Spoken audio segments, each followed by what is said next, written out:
How's it going, everybody? Welcome to Virtual History 360. I'm Mr. Wade, and this is your yesterday's history for our Jacksonian Democracy unit. This is level 3.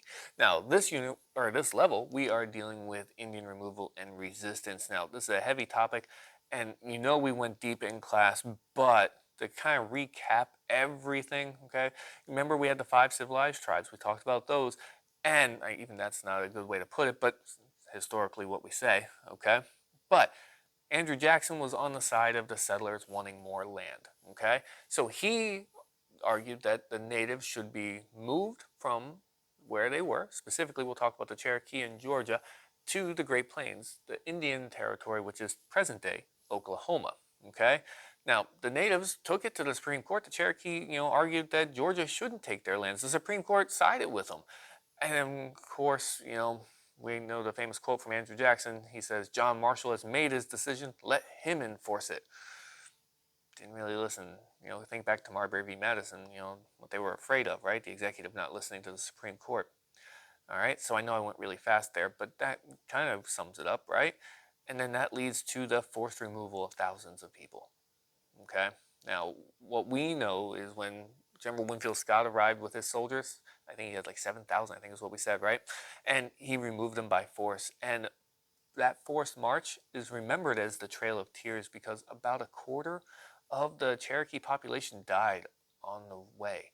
More than 2,000 people from sickness, disease, just freezing in the cold in the winter.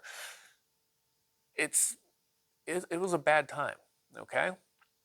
Now, of all the tribes, there was resistance. Like I said, some went legal, some went fighting. One of the measures of or means of resistance were the Seminole here in Florida, where I'm at, and they put up a fight.